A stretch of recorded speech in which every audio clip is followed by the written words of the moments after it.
Amazing You why. did really well. Yeah, you can tell I do this very often.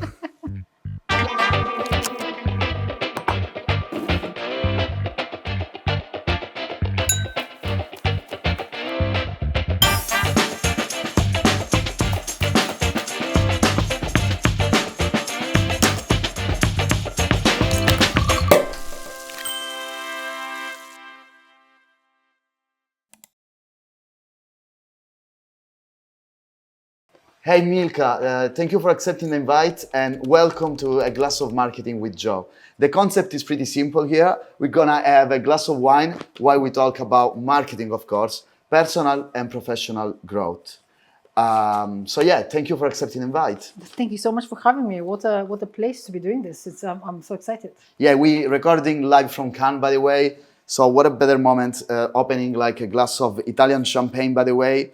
So this is actually a bottle of Ferrari, which is like the Italian champagne. They actually sponsor FA1. So when they win, they usually pop this wine. And they've been pretty nice because they sent us the limited edition. So they do like a bottle per each truck. And this is the Monza truck, so the Italian. Oh, Italian how so. exciting! I feel very privileged. Thank you. It's a pleasure. So this is 100% Chardonnay. Amazing You why. did really well. Yeah, you can tell I do this very often. Cheers and thank you for Cheers! accepting. Thank you for having me. Cool. So Milka, for people that don't know you, you are the head of sales EMEA at Pinterest. Probably 90% of my audience knows Pinterest, but can you quickly explain your role and what you do essentially? Yeah, so I run our sales team across the different European markets. I've been now with the company for 4 years, which has been an amazing journey. And prior to that, I was with Microsoft for 11 years. Wow. I'm also originally from Bulgaria, and I've this is UK, not here, but UK is my home now, and it's my fifth country where I lived. So I have a very varied experience in terms of markets I've worked in and roles I've done. Amazing. So how long you been in the UK for then? It's coming up to 14 years. Oh, wow. Yes. I only been 7 years, and I think I got to the 7th year crisis where it's like relationships, right? So now I either break up or live there forever. Well, especially this year, June has been so bad in terms of weather. I come to this point and kind of think maybe now is the time to go. But then, then we have a couple of really beautiful summers. And I think, UK, London in particular is a very special place. So when I came, I thought I'm going to stay for 2-3 years. 14 years later, I'm still there and I love it. So probably the first thing I really wanted to talk about is, you've been in the industry for long now. You work in Europe for big brands as well. How did you see the marketing strategies evolving in the last few years?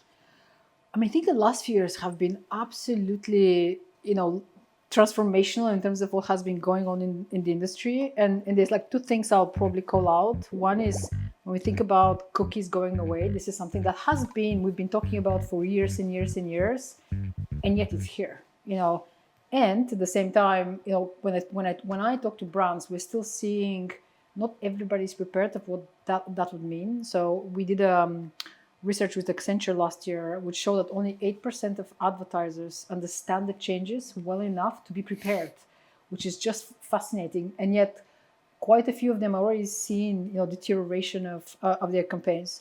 And then the second big thing has been this drive towards performance and proving that marketing works. I think now more than ever before, the board, the C-suite is asking, what is going on with marketing? Like, tell me what are you delivering? And somewhat compared to that, like when we think about Pinterest and how our platform has evolved, we've been on quite a long journey exactly to bring that performance. So historically, Pinterest was very, very strong in upper funnel, in awareness. It was this beautiful shop where you keep walking by and you see these amazing things, but you could never buy them. So this was the biggest frustration of our users and our advertisers. And so over the last couple of years, 2 years in particular, we've spent a lot of time opening the shops. And it's really how do we bring our advertisers down the funnel, so that actually people can buy. It's not so much about the performance itself, is that people can buy, and that fulfills the intention of our users that come on the platform. No, it's great. I think you touch two great points. The first one is probably the education side, right? Because I feel like you as a platform and but even agencies as well, I think the biggest challenge is to speak the same client language, and sometimes the client can understand because doesn't know, right? So you need to educate them. So I feel like the educational part is very important, and in sales probably like educating is key.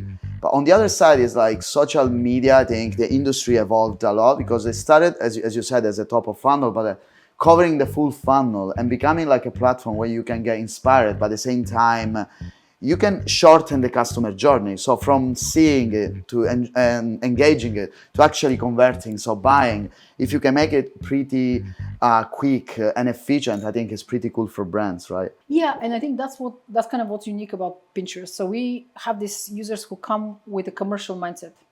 So they all come. Most of our users come to get inspired, and over 50% of them tells that they come to shop. So they come with this commercial mindset, but they haven't decided what is it that they want. So it's like 96% of our searches are unbranded. So it's like they're coming there with an idea, and it's an idea for themselves. I think that's the other thing that's very important. It's an idea for themselves. And so what we've seen, over the last year, with we've used AI to do that. One, we've seen an increased engagement of the users when we've increased the number of ads that they see, which is not every single user. So it depends on where the user is in the journey. We'll show a different Pinterest to different user depending on where they are. Like, are they at the awareness part, or are they more in the consideration phase? What we've seen is our engagement is up year on year, even though, like, you see more ads. People really see ads on Pinterest as content, which is fascinating. My favorite question, when I have friends who don't work in the industry, they say, "But how do you make money? Where are the ads?" And that's like my favorite question that people are asking, because it's really, ads can be that addition. And I think for us, what really the investment we have made is understanding, when we use AI and we train the models on like larger and larger data sets, but we're using this thing that's very unique about Pinterest, which is the human curation. We have our users who come and spend hours and hours and hours curating their taste. They tell us what their taste is like, and then we can use that to really enhance that modeling for this to become personal.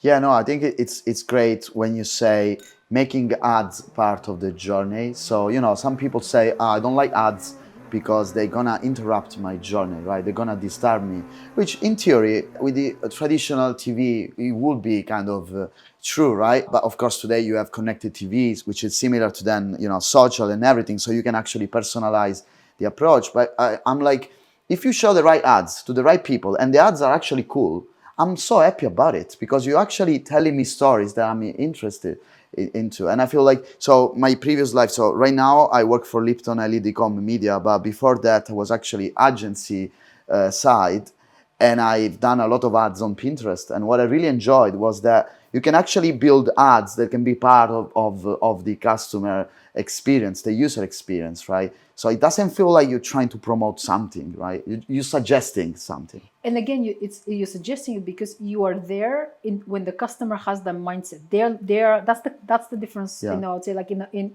people don't come to Pinterest to debate the news, to be entertained. They come with this lean forward mindset of, I'm coming here to plant something, To which get can inspired be, as well. yeah, to like, is it a home renovation? Is it my outfit? Is it what's my festival outfit gonna look like? What's the makeup? Or like, how am I gonna entertain my children? But there's a mindset that's there, and when advertisers embrace that mindset and they show up in that right way, that is really seen as additive. Which again, we've seen engagement, even though our ad load has increased.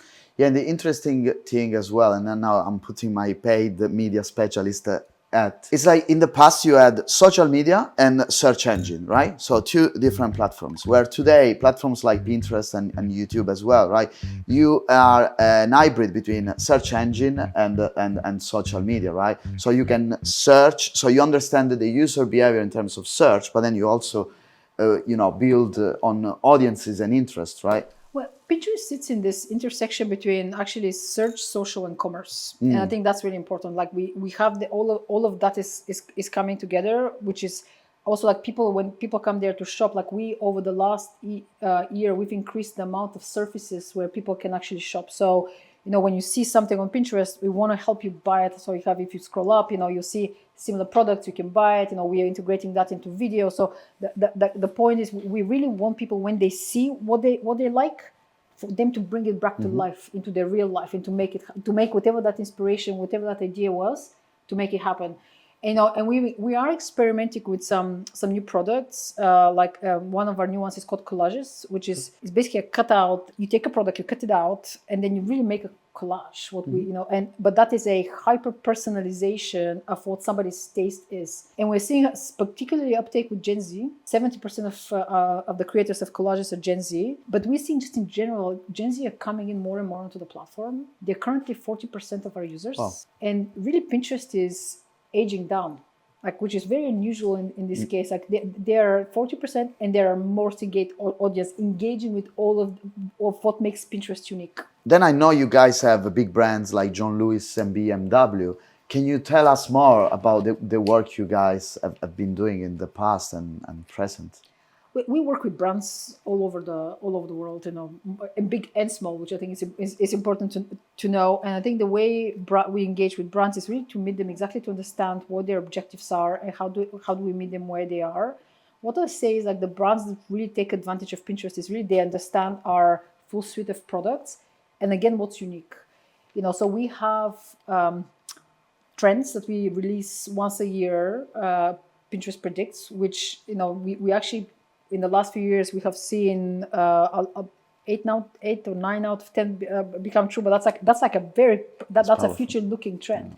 But those trends, they're ongoing throughout the year. So brands like those, they really embrace those trends, and they really work with us to understand what is coming. Because our platform is not where people come to look back; they look forward, because of that planning mindset that users have. Oh yeah, it's interesting how, as you said, you can actually understand the future trends as well, because based on, if you start with the assumption that people use Pinterest to get inspired as well, right? And then you're able to read those searches carefully and use AI, you can actually predict what the new trend is, right? That's exactly right. And for brands, I think this is key. For example, we're trying to focus more on Gen Z, and actually understanding what they're looking for. It's key, right? Because then you can actually adjust your trajectory and go in the same direction instead of trying to catch them as well. You know what I mean? Yes, and trends on Pinterest, they tend to last longer, and they, so they're really unique, because again, we have so many users that are looking for that, and brands really can own trends on Pinterest. So that's we work with brands to really help them understand how they can do that. But that is really unique. It's really that understanding of how can you use the trends you see on Pinterest to sometimes, inform even your product roadmap or how you're going to plan media across other channels, not just Pinterest. This is great. And my second job is I teach at university, and when I explain my students what digital marketing is today, I say, the biggest difference is that differently from yesterday, you can actually measure. Data is power. And what I say is that every paid media campaign, is, of course, a performance marketing campaign, because you're driving traffic, conversions, whatever. But then it's also a market research, because if you want to test, let's say tomorrow I want to launch a new bottle, which is red, right? Then I can launch a paid media campaign and see what the CTR is on those new innovations, and by doing so you can understand what your audience is looking for, right? So it's a market research as well. By the way, focusing more on your career, if you want, you had a long journey, Microsoft, then Pinterest, two big corporates, right? So you had to take a lot of decisions, right? What are the biggest moments and decisions through your career? If you had to highlight a few, right? What's the secret as well there? For my students. So this is more for my students.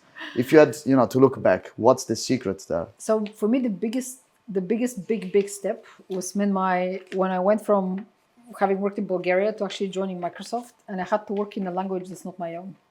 And that sounds like a very simple thing. No, it's not. But actually, it was the beginning. I really focused on learn. It sounds so simple, but to learn English and to learn how to navigate the different cultures that I was working with.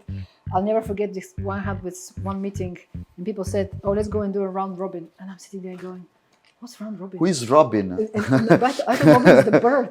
Okay. It's like, what's round robin? And so I've taken that now. So when I manage teams with that don't, that not everybody is native English speaker, and I'll be very careful about that.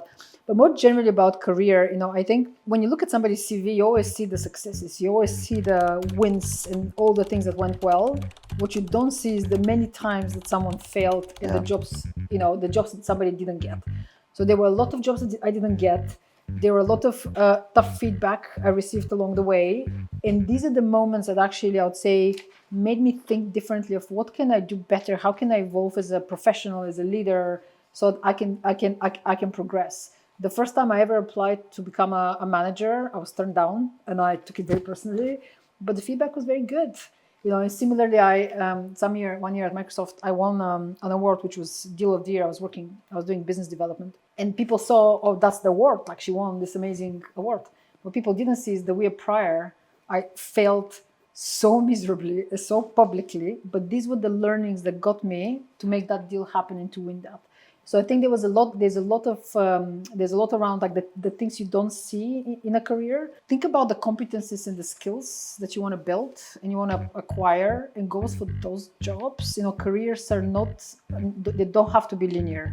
It's not just one way. And actually, my career has not been linear. I've done a lot of lateral moves along the way to build different skill set that now help me in the role that I'm currently in.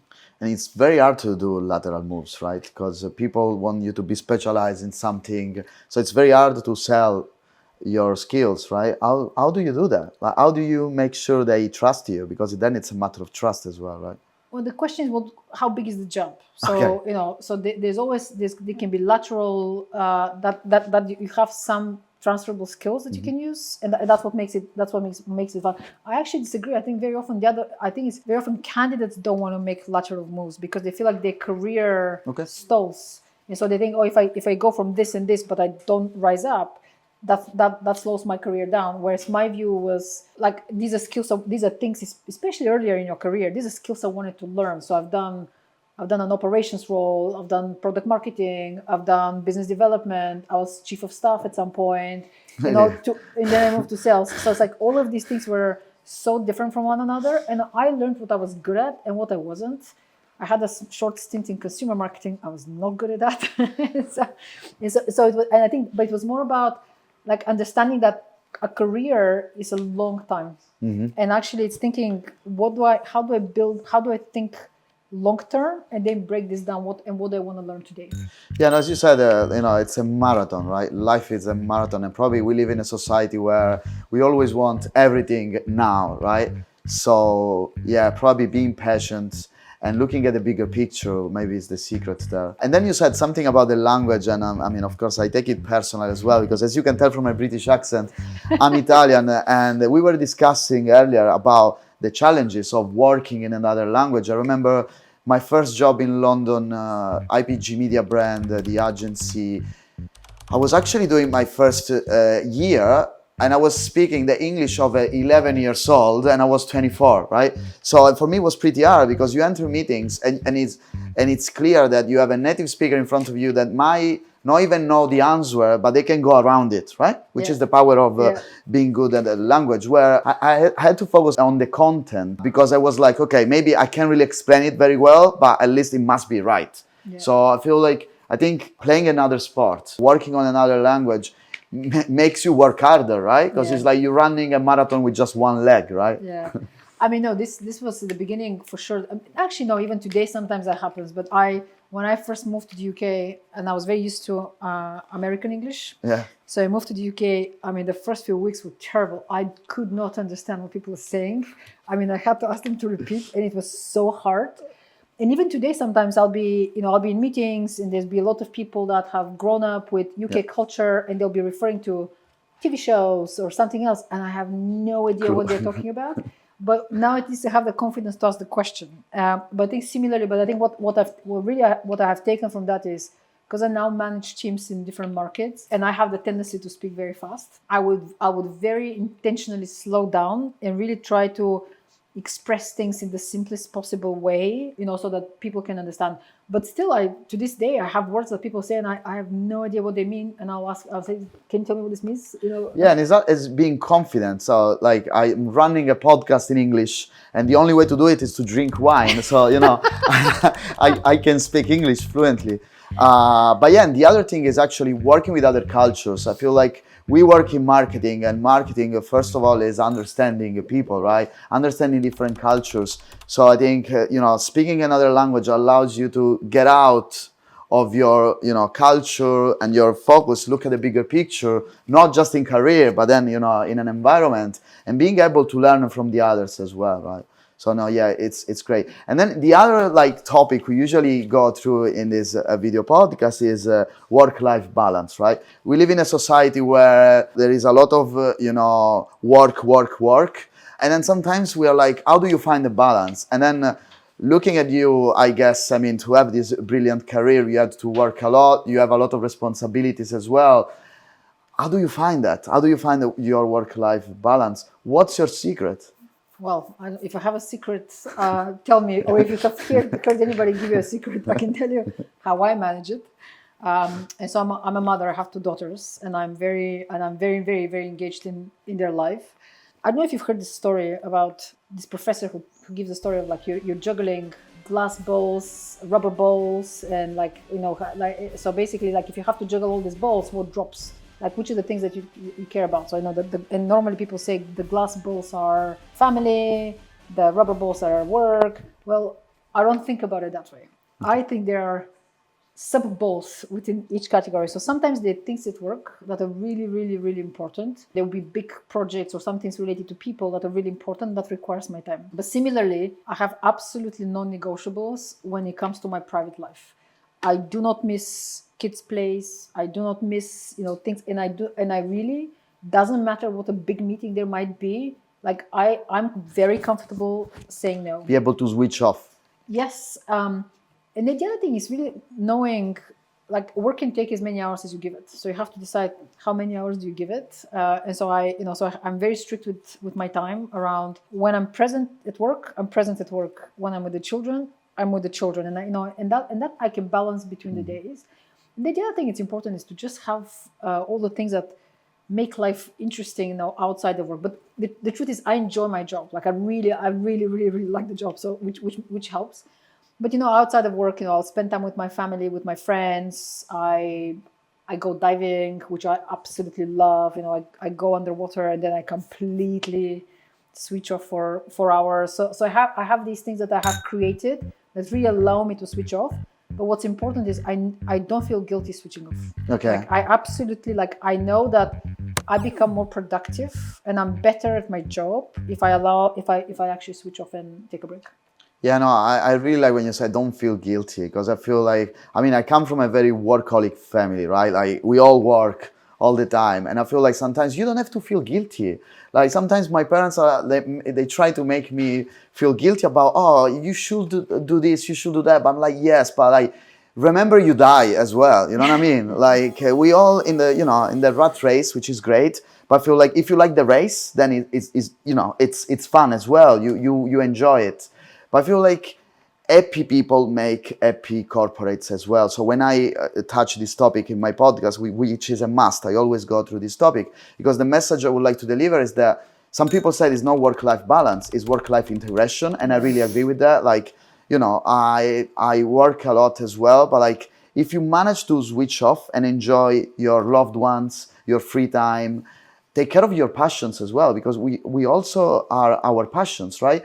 Then you happier at work, and happy people, deliver higher return on investment, right? So a couple of years ago, one of my coaches said to me, if you want to make your team more productive, you go to bed early. And what she meant is, if I do that, I give in a way, I'm the example, and I give permission for the team to do the same thing. And she said, and because actually studies do show that if you switch off, you do become more productive. Actually, there's a diminishing return of how much time you put it just being engaged with that mental capacity. Yeah, and I tell you this story. I remember my first job in London. So I did a couple of internships in Italy. I moved to London. I started my first job, agency side, and I spent my first 2 weeks working 8 to 8, right? So I was the first one to enter and the last one to exit. At some point, my manager came to me and was like, Joe, are you all right? I'm like, yeah, I'm working hard, I want to show you guys that I'm an hard worker. And he was like, yeah, but like, take it easy, like if you burn out, then we don't need you anymore, right? Yeah. And that made me think, because at the end of the day, I think you need to work smart. It's not just about working Yes. hard, right? Yes. Yeah, no. 100%. And then, I mean, at this podcast, as you can tell, we drink wine. The good thing about wine is that not always, but like most of the time, it ages well, right? So if the wine ages well, you actually getting a good quality of wine. Indeed, some people invest in wine, right? Because you buy something young, and in 10 years it's gonna be good, or it's gonna be vinegar, right? So it's like people, right? Some people age well, some people don't. Hopefully, we do. But we can do the same with marketing campaigns, right? Some marketing campaigns really aged well, some didn't. Do you have any example of marketing campaigns that you remember that Well, still? I'll go back to what I just said about Pinterest. Pinterest is doing the opposite of wine. Pinterest is aging down. So it's like we're not getting younger. As we're getting older, we're getting younger with this new audience that's coming in. No, but generally, I think video content is interesting to observe. And again, we have video across all over the platform. I think that's the type of content that tends to normally, if it's done well, it can be evergreen. It can stay on, and people can enjoy it over. And then looking at the future, right? What marketing trends you think are gonna shape our future in the next like 2-3 years? Don't say AI, please. I'm gonna have to. No, I mean, look, I don't think we can be a can in 2024 and not say AI. But I think the question is how. So we are using AI in a way to really service our users better, to show them the better content, and fulfill what they're coming on the platform. But we're also using AI to help our advertisers, and that's basically mostly with automation. So we are announcing some new products here, but like dynamic creative optimization, which can be, you give us the creative, but actually over time, imagine AI will be able to tailor the content depending on the unique aesthetic of that user. So a chair that you like might be very different to a chair that I like, and I think that's what's unique. And I think our vision is that in the future, you give us the budget, the objective, and the seat creative, and we do everything else. And that, in a way, that can be quite unique. But marketers have to learn and actually embrace that in a way, because I don't think that's something that is going away. I think that's here, and in a way, I'm excited with what it will bring when it comes to personalization. Yeah, no, it's interesting because we're already using AI to show the right ad in front of the right people. But what you're saying is like actually creating the ad for the user as well. Because again, at Pinterest, we have all this unique data that people are telling us what they like. We have their searches, we have their interests. We know how they curate and how they organize the images in the different boards. So we understand that unique aesthetic, and I think that's quite. And again, that's what unique. But I think that will be the beauty. Instead of having the brand create all, is like, again, seed creative, and then we give the unique personalization depending on that user.